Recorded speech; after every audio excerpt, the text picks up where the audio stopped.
Hey y'all, this is 680's music reporter Rudy Blair at the Royal Alexandra Theatre, and the reason why I'm here is because I'm going to speak with somebody who I call a music legend. Whether you want to talk about him with the Bruce Springsteen and the E Street Band, or you want to talk Sopranos, or you want to talk about writing one of the best protest songs from the 80s, Ain't Gonna Play Sun City, to believe 80s and 90s, or, of course, you can talk about his radio show, but we're also going to talk about him being a producer for one great show, The Rascals' Once Upon a Dream. Steven VanZandt is here, my friend. How are you, man? Good seeing you. Good to see you. I got to tell you something, man. It is great to see, because we were just talking before that. Last time I saw you, you were here in Toronto. This was like maybe 10, 11 years ago, and we were talking about your radio show. It's amazing. Time flies, baby. It definitely does. Yeah, we celebrated our 10th year last just recently, so must have been that long. Yeah. Congratulations on that. Thank you. We're still on Q107. Q107 was one of our very first affiliates here. Wow. In town, yeah. Did you ever think, though, I mean, throughout this whole time that you would be a Broadway producer, my friend? that was not in my on my fantasy list exactly. But we did talk about it. Me and my wife Maureen is a very big theater person and a great theater actor, actually. And we talked about doing a company some years ago. Almost did what would have been Jimmy Gandolfini's first work after Sopranos. We came very close and had the rug pulled out from under us. Being Broadway novices at the time, we didn't realize how nasty you could get, you know?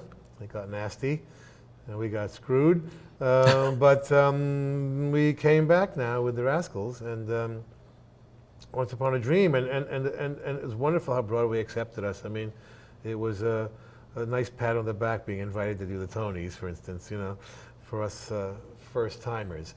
But it's been a real learning experience. Mark Brickman, my artistic partner, did such a great job with the show, and we ended up doing 15 sold out shows on Broadway for a band that hasn't been together in 40 years. So, That's incredible. you know, it really is. We were very, very happy about that. And just happy to be able to present something that might be the next evolution of the concert experience, you know, by having the band tell their story during the concert by way of the screen Mark put this huge screen behind them. Like, this is a 2-hour show. Like, there's no, if I understand, no intermission. I mean, this is... Right, that's right.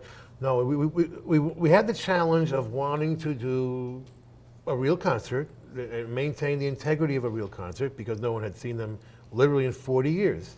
4 original guys now, right? So we have 28 songs, which is a definitive concert by any measure.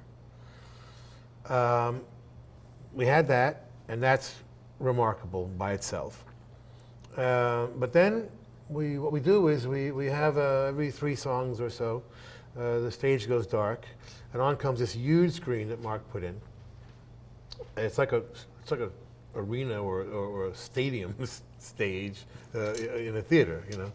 And we're bringing the entire Broadway show to Toronto, by the way, the entire production. Wow. I mean, yeah, with no compromise whatsoever.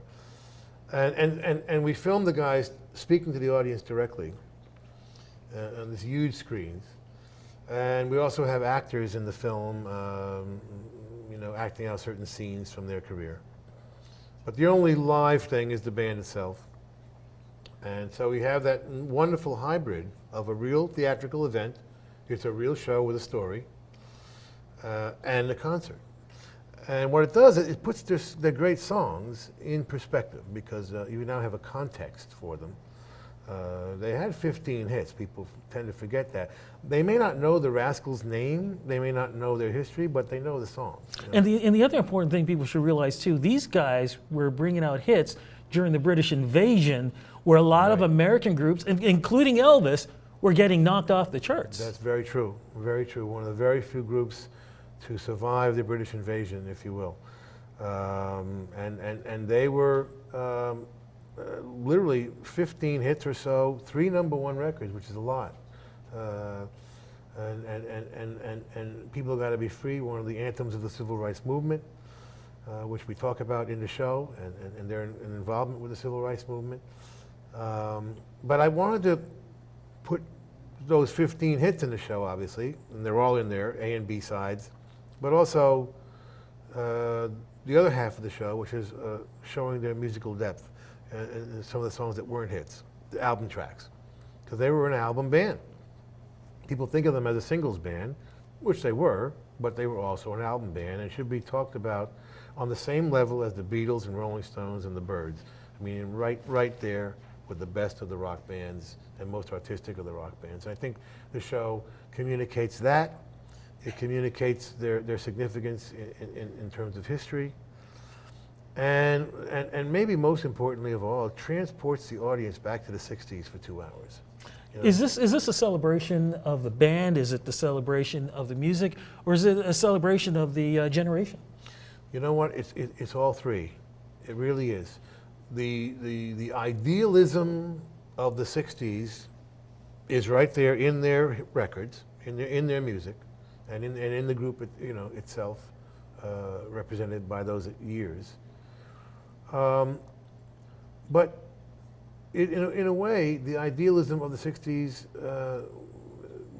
is something that we've lost through the decades, and I think people are coming out of the show surprised and elated in a way they weren't expecting to be, in terms of having a renewed sense of optimism. We don't realize it because we're living every day. But I think most of the world right now is depressed and in denial about it. I really do. Okay, we're getting bad news all day long from the TV. How much of that news is good, and I think we've lost our sense of hope and our sense of optimism and looking ahead to the future and seeing a brighter future. I mean, I don't think we're doing that anymore. And this show reminds us that we're not doing that anymore. You know what I mean? Mm-hmm. It says, wait a minute. We had all this wonderful. We were looking ahead. Things were looking bright.